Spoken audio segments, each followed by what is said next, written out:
Komið sæl. Þessi kafli fjallar hlutleysur og andhverfur sem ég held að séu frekar einföld fyrirbæri en einhverja síður hugtök sem við þurfum að skoða eins og geta notað.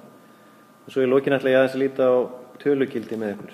En það nýtt ef ég man rétt. Byrjum á hlutleysu og þá til tvenns konar hlutleysur. Við skulum skoða hérna samlagningar hlutleysu fyrst. Og þetta eiginlega eins og liggur í nafninu að hlutleysa eitthvað sem hlutlaust.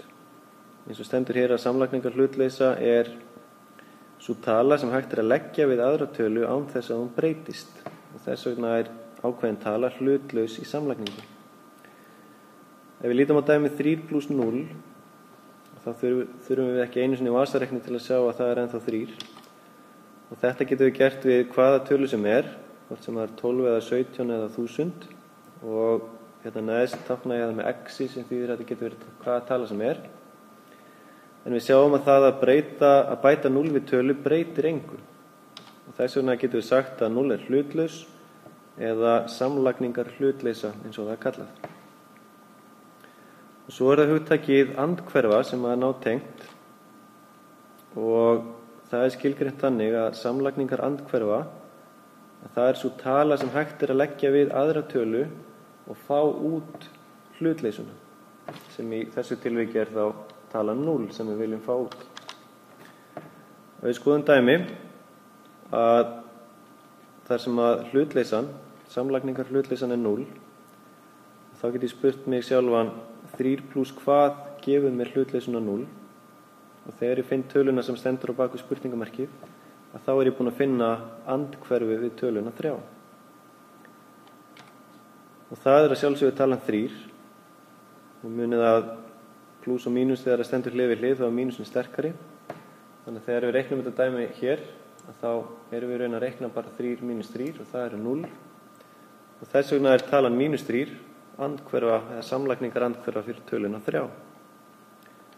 Og svo hægt að halda áfram með fleiri dæmi.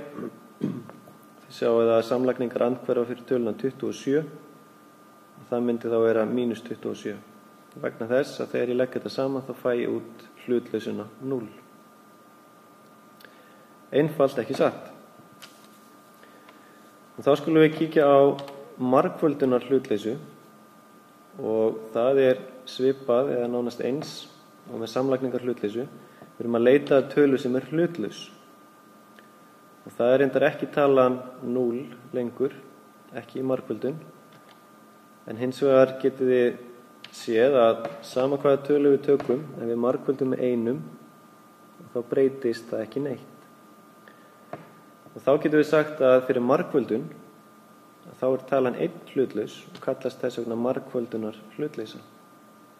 Þannig í samlagningu þetta 0, en í margföldun þetta talan 1. Og þá sjálfsögðu til margföldunar andhverfa og það líka alveg eins og í samlagningar andhverfi nema nú erum við að leita að tölu sem við getum margfalda með og fengið út hlutleysuna sem þá 1. Og hver gæti verið margföldunar andhverfa fyrir töluna 3? Sem sagt hvaða tala sinnum 3 gefur okkur hlutleysuna 1. Það ekki -3 ef einhver að velta því fyrir sér.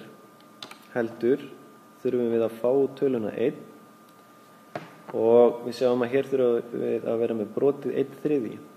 Þetta tvennt margfalda saman það gefur okkur hlutleysuna 1. Vegna þess að munið hérna getið skrifað þetta sem 3 fyrstu, þristurinn styttist út og eftir bara 1 sinnum 1 uppi og 1 sinnum 1 niðri. Ef einhver ætlaði að segja að andhverfan væri hérna -3, ef við prófaði að margfalda þetta saman og þá sjáum við að útkoman úr þessu -9 sem ekki hlutleysan 1. En það gengur ekki. Þannig að margföldunar andhverfa fyrir töluna 3 sem sagt brotið 1/3. Við getum skoðað aftur fleiri dæmi. Margföldunar andhverfa fyrir töluna 27 og hún myndi vera 1/27. Og þið eru vonandi farin að sjá eitthvað minnstur út úr þessu og geti leyst svona dæmi sjálf. En í lokin ætla ég að líta eins á hugtak sem kallast tölugildi og það sem sagt skilgreint þannig að tölugildi segir til hversu langt frá núllpunkti einhver tala á talnalínu. Þannig að lítum á töluna 4 og þið sjáu þessi strik sem hérna uppi, þessi 2, og þau tákna tölugildi.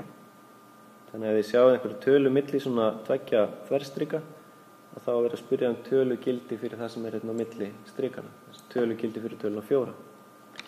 Og það þýðir hversu langt frá núllpunkti að tölunni 4 á talnalínu. Ef við skoðum til dæmis töluna 2, þá sjáum við að fjarlægðin frá núllpunkti að þeirri tölu, að það bara 2, fjarlægðin hér á milli. Ef ég skoða -2, þá sé ég að fjarlægðin hér á milli líka 2. Af hverju segi ég ekki að fjarlægðin sé -2? Það einfaldlega vegna þess að við mælum aldrei vegalengd í neikvæðum tölum. Ef einhver spyr mig hvað ég hávaxinn, þá get ég sagt annaðhvort mjög hávaxinn eða 180 cm, en ég fer ekki að segja -180 cm eða eitthvað slíkt. Þannig að fjarlægð ekki mæld í neikvæðum tölum og þess vegna getur tölugildi aldrei verið neikvætt. Vegna þess að skilgreiningin svo að við erum að spyrja fjarlægð frá núllpunkti að tölunni. Og aftur getum við skoðað hérna nokkur dæmi. Tölugildi fyrir 12 og það einfaldlega 12. Þannig að ég mæli hversu langt frá núllpunkti að tölunni 12. Tölugildi fyrir -3 myndi þá vera 3 og svo framvegis. Nú innan svona tölugildismerkis líka hægt að vera með dæmi. Við getum reiknað þá hvað 2 + 4 mikið og það 6 og tölugildi fyrir 6 einfaldlega 6. Aftast sjáum við hérna líka dæmi. Við getum reiknað út úr þessu fæ ég -3 og hvert tölugildi fyrir -3? Jú, auðvitað 3. Þannig þetta tölugildi og svona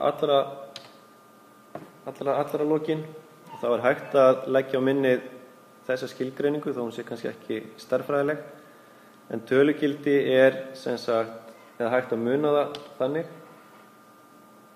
að tölugildi einfaldlega talan sem inni í tölugildismerkinu, við sleppum bara mínus ef hann Þannig að það hægt að segja að þetta sé stærð tölu óháð formerki. Þannig að tölugildi fyrir 7 7, tölugildi fyrir -7 líka 7 og ég ætla að taka hérna með eitthvað sem lítur svona út.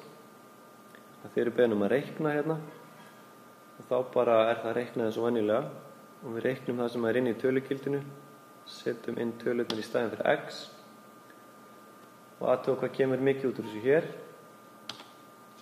Út úr þessu kemur -1 og tölugildi fyrir -1 myndi væntanlega vera 1. Svo þetta líka að leysa jöfnu með tölugildi. Þá myndi ég athuga hvert tölugildi fyrir -2 og það auðvitað 2, þannig að núna ég búin að einfalda jöfnuna og losna við þetta tölugildismerki og það bara komið 2 í staðinn og svo held ég áfram að leysa jöfnuna með að færa tvistin yfir og fæ út að x 7.